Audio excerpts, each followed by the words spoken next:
And speaking of special guests, we got my man, Matteo Getz, who was here tonight. Again, we met this guy at the Third Eye Festival. We had a good time out there in the sun that day. We were all a little bit sun-stroked. Yeah, I it was pretty sun-stroked. hot. It was hot.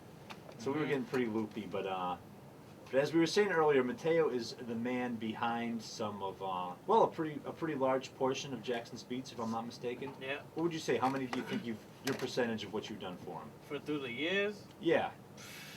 maybe 50% more. Okay. Now I'm gonna ask you, how long have you two known each other? Well, I known him for a long time, like Yeah. probably 93, but Oh, I okay. never like hooked up with him. But really. you guys have a rapport like two brothers. Like I who knew pick of on him each or other. whatever, and I when I would see him at Hip Zeppy where he used to sell clothes and stuff like that. Yeah. And I would go check him or whatever and say what's up. And then I hooked up with him in like 97 at the Spanish festival we used to have every year around that time. Now, by your complexion, I'm guessing you're not Spanish. No, I'm Italian Irish. Okay. So am I. That's why we both got sunburns after that. You see that? After the third eye. I was pretty burnt. But Yeah, that was rough. yeah, so I hooked up with him, and then I started DJing. I just got my turntables and my first crate of records and my mix and everything. I started practicing, and then I hooked up with him. He was already did the Havoc House album in like 95. He put it out. He had it on tape, and I bought that, and then I hooked up with them, and then everything else is history. That's cool. Now, speaking of, now something I was going to ask you, Mhm. and as Tom was saying before, like I'm always, for whatever reason, my ear always goes to the beat first in a song. I mean, I've got plenty of songs where like the lyrics are great, but it never quite. I mean, this is like any fan, I guess. It never quite sticks to me if that beat isn't there.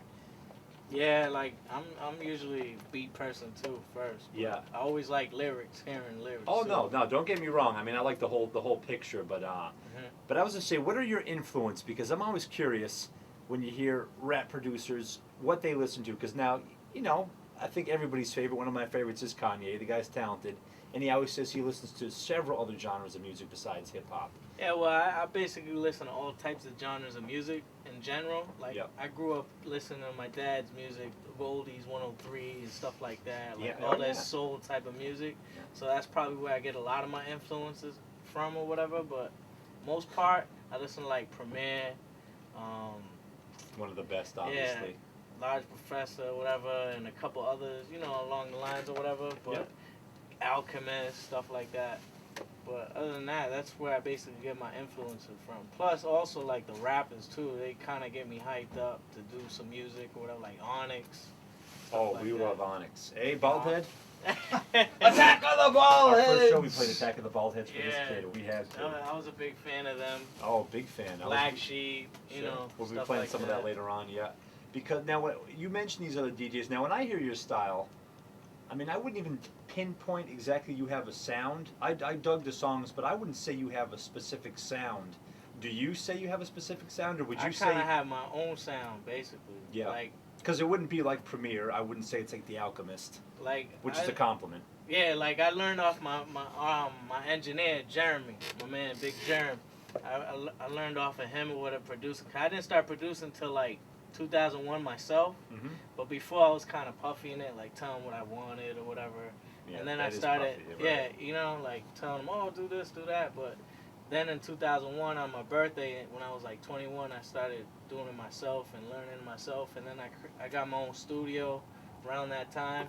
Okay. And then I started producing more and more and more. And Oh, I didn't realize that then. So everything you guys do is out of your studio? yeah, I got my own studio. We used to have it in Framingham, but we moved or whatever. So Yeah, we'll I talk got it about in my Framingham room later, now. yeah. Oh, that's cool. yeah. So what do you, now when you start off with a beat, what exactly do you start with? Is it something where you might catch a sample and you like this? Or you get a Yeah, little like I idea? listen to a movie or watch a movie or hear something on like a jazz record or any type of records that I have, and I just take it from a little part I like or the whole thing that I like or whatever and cut it up and freak it, and make something out of it.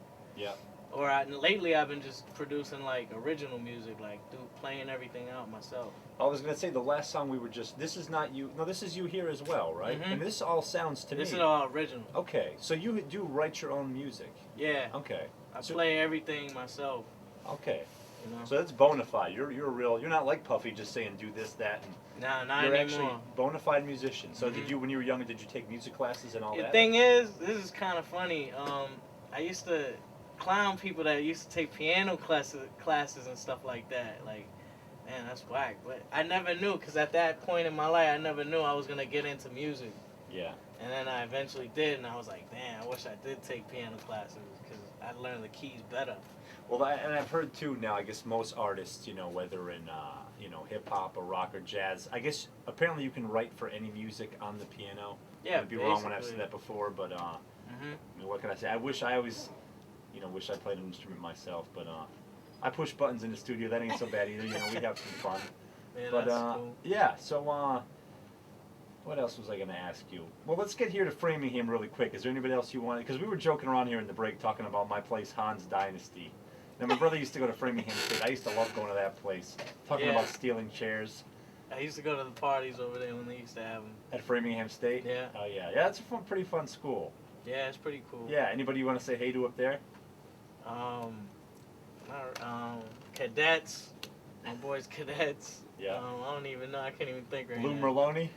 Who's that? Wasn't he out of Framingham? I don't On the even Red know. Sox? Oh, you're Yeah, talking yeah, about Lou someone I don't Merlone. even know? Oh, yeah, Lou Maloney played second base for the Sox. He's on EEI now, I think. Yeah, he is. Yeah, he used to drink at a bar in Framingham after games. Oh, my man, Eastside Entertainment. There you go. Any web addresses you Yeah, want I to got myspace.com/Matteo Getz and myspace.com/Getz Productions. Getz Okay. with a Z, Productions with an S. And we were talking before too. I do want to promote now. We don't have stiffs on this show, besides the two stiffs who host the show. Anybody out there, you guys are listening to this, go to the website. This is good stuff. I'm not kidding around here. As Tom was saying before, Jackson's got stuff to say. He's got a sense of humor in his raps. Your beats are highly professional. When I first put the Thank CD you, on, I again, we've heard appreciate some that. stuff where it's less than. That's no knock. Everybody's got their style. Mhm. But they are highly professional. You can hear it here in the background. And I'll be playing a song from you guys in a minute here. I think, what song is it? No more. What did I do with it? Right here. Off of A Havoc House Homecoming.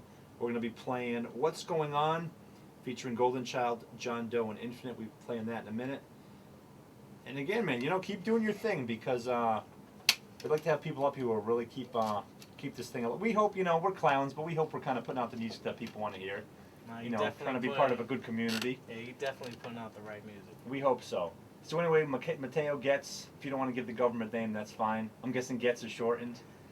Getz is. I just got my name from Jackson. Leo Getz from the Sure, I Lethal do. Weapon or whatever. Oh yeah. So that's me. I get whatever we need. Very nice. So all right, we got Matteo Getz, we got Jackson here, we got Donnie, and we got Pretty P behind me. We're gonna be playing this song in a minute, as I mentioned, from Matteo's on the beat. This is from Jackson. This one is called, I already forget. What's going on? What's Going On? Produced by me. Produced by him. And we got about 5 minutes left till we have another break, so we might kind of cheat on that one here. But we're here for another 22 minutes or so, and we might get these guys, 27 minutes, we might get these guys back on the mic again. We at got the end. albums for sale too. We'll get into all that. We'll get into promotion right around midnight. 89.3 WMD North Dartmouth. Nice Guy Rye. Keep listening.